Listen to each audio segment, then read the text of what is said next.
What up, YouTube? It's the Blizz in your face once again.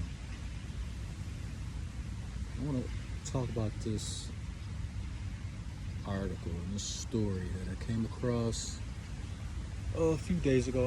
I don't know exactly how old the article is. If I can find it again, I'll leave it in the description box down below.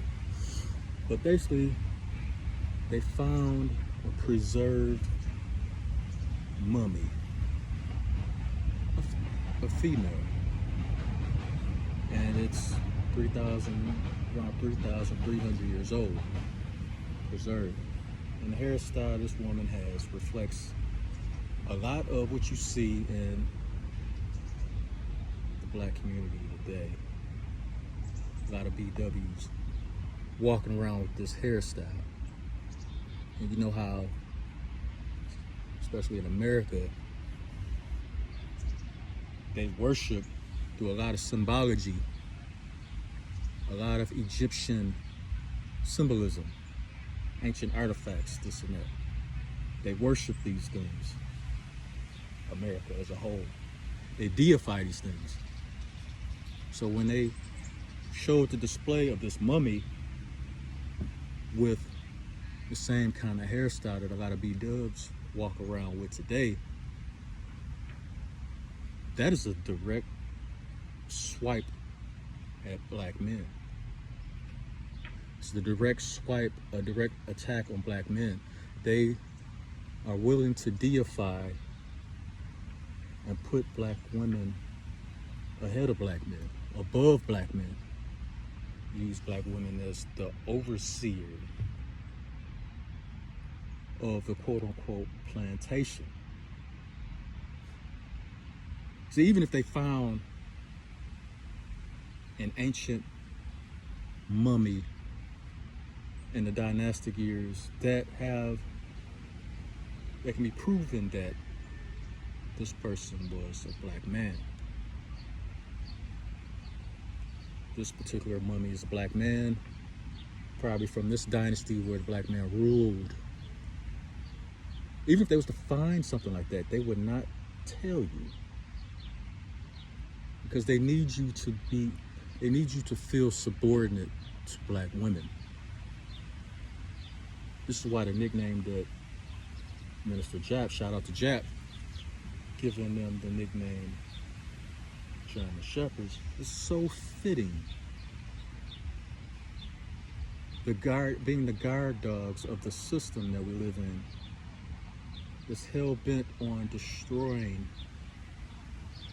straight black men, burying straight black men underneath the sands, burying straight black men, ironically, underneath tons of snow in a blizzard. They want us to disappear. The only way we're accepted is if we are or display effeminate traits. Then and only then will we be elevated in this society. Then and only then will we be placed in the corner of society that you can say is untouchable. That corner of society at this point in time can do no wrong. They can say no wrong. And the American B-dub is lockstep hand in hand with them,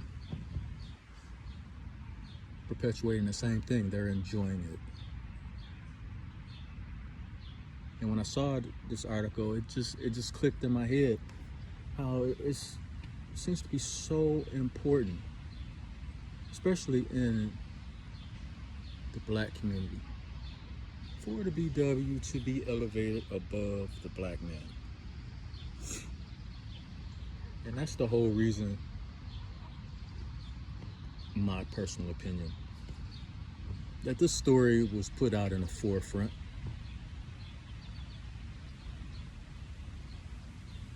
To hammer down the fact that, you know what,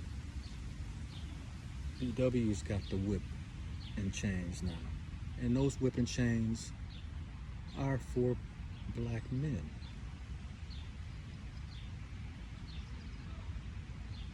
You just look at that movie that's coming out, the Warrior, the King, Woman King, or some crap like that. And from what I understand, from what I've heard, that, you know, the dynasty era that's being represented in that movie was basically one of the most popular kingdoms as far as the slave trade back then. And yet you got these warrior women out there fighting in wars. It's just another slight to say, well, you know, the woman can do anything the man can do, especially in the black community. The black woman is more powerful than the black man. Let's put her up on this pedestal so she can still remain and reign over these men. We got to keep these men under the thumb of the black woman. And this story just reminded me of that. As soon as I saw it, and as soon as I saw the hairstyle, because, you know, brothers, we've always liked original hairstyles. Women that actually take the time out to nurture their naturally God-given hair that grows out of the root of their scalp.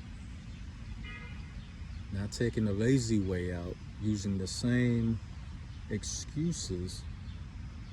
And we've all heard the excuses. Well, I'm using these braids and this weave and this and that to help my hair grow. And you would think after decades and decades of proof that the opposite will happen, your hair would get uprooted, your edges would be completely gone within a few years or so. And they still stand by the same lies and excuses that basically come down to them being too lazy to take care of their hair. And that laziness trickulates down to other parts of society, especially when dealing with a mate. When they are with black men, they do the very bare minimum a lot of the time. And a lot of them really don't want to do that because in their mind, they shouldn't have to submit to the black man. The black man is beneath them. And they feed into the societal mainstream objective of elevating you. You women are above black men. You women are above straight black men. So this story comes out about this mummy, and I look at it halfway, glancing at it like, because you know exactly what it is, what the purpose of that story is. Look at the hairstyle. It is meant to deify the BW. As far as how the average one looks in the black community in today's times. When the truth of the matter is, these are some of the worst women in the history of the world that you can make your spouse. I maintain my numerology as far as saying that only 2% of them are worth dating. It could very well be less than that. With each given year that passes by, they get worse and worse. More ratchet, more out there, more annoying, more entitled. You can't even have an adult conversation with these women in a very calm and a logical manner without them resorting to gaslighting you, calling you names.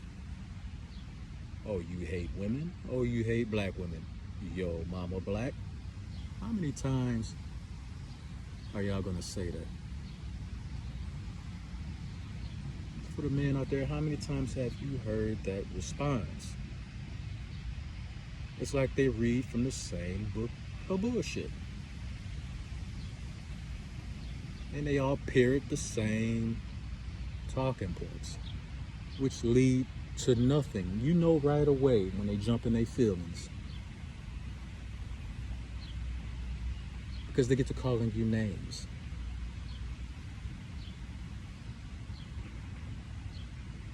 And it's not just the B dubs. A lot of the mixed women, even some women of other races that buy into the same bullshit ideology.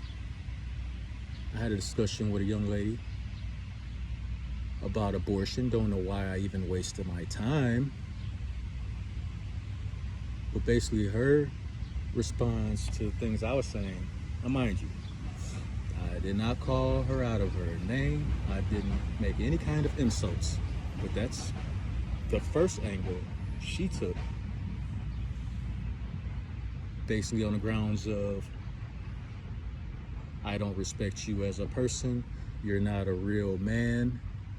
Which is hilarious when I hear them say that, as if you have the knowledge or gumption to even define what a real man is. According to a lot of you women, a real man is somebody that you can keep under your thumb and control like a puppet.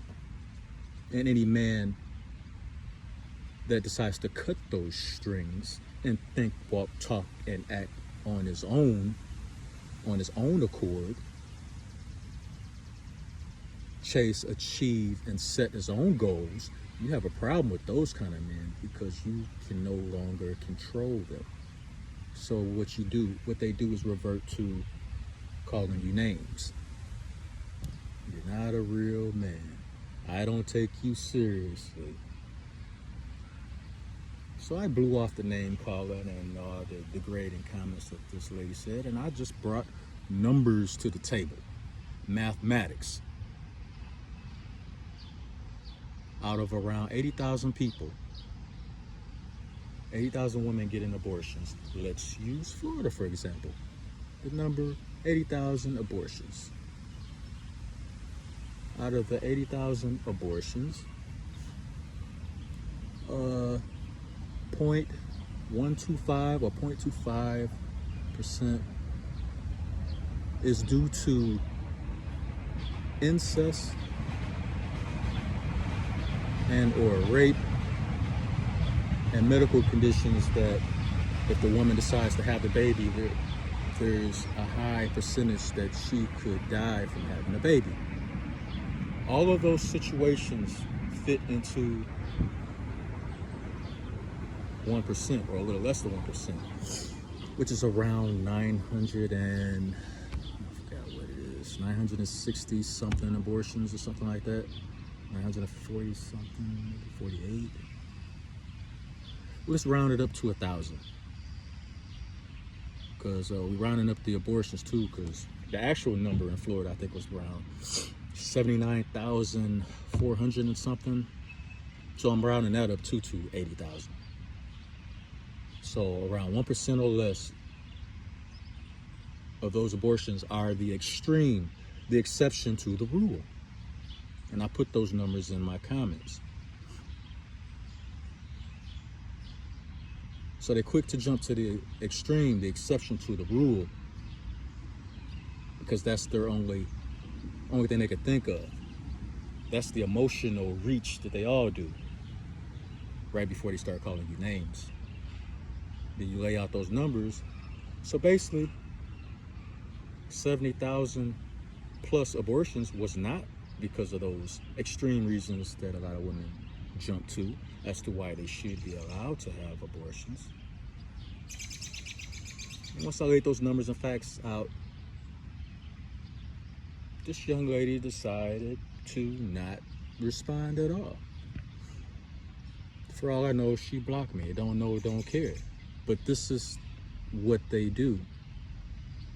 When you bring logic and numbers to an argument that can't be refuted, these numbers are not secret, it's public knowledge.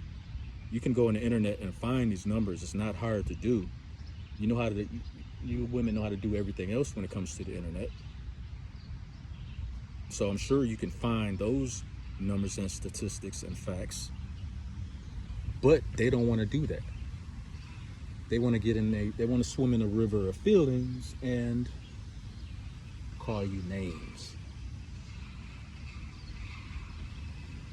All this other stuff, oh, you're gay, this and that. And when they call you gay, it's supposed to be like when they call a straight man gay, it's supposed to be demeaning and like an insult. But a lot of them have gay hairdressers, gay family members, gay friends, and this and that.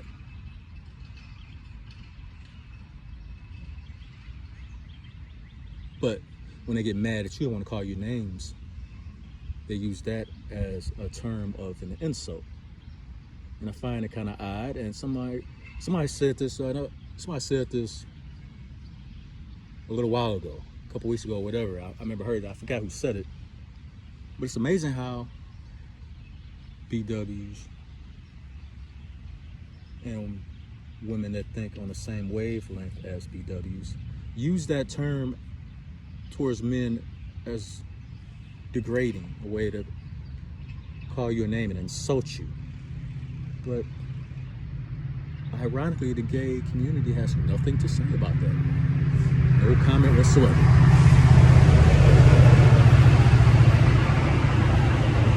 I just find it strange. I mean, they're so quick to mobilize and, you know, when they want to cancel somebody for saying certain things, but they never have anything to say to the B-dub or anybody that think like a B-dub when they use that term as a slur to insult a straight man. I just find that weird and ironic. It's just another example of society as a whole propping up this discovery of this preserved mummy with the hairstyle, same hairstyle as the B-dub, same B-dub you'll find walking around in a neighborhood, black neighborhood today.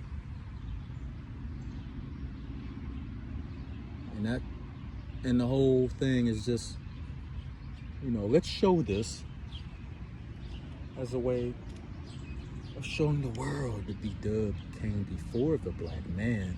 Therefore, the black man should be subordinate and submit to the B-dub because they are your overseers. Don't fall for that shit, brothers. Don't fall for that shit at all. Because the more we share this information with each other, the more we advance, the more we see through all the bullshit they bring, the better off we will be moving forward. I say all that to say this. SYSBM. Save yourself, brothers. One way or another.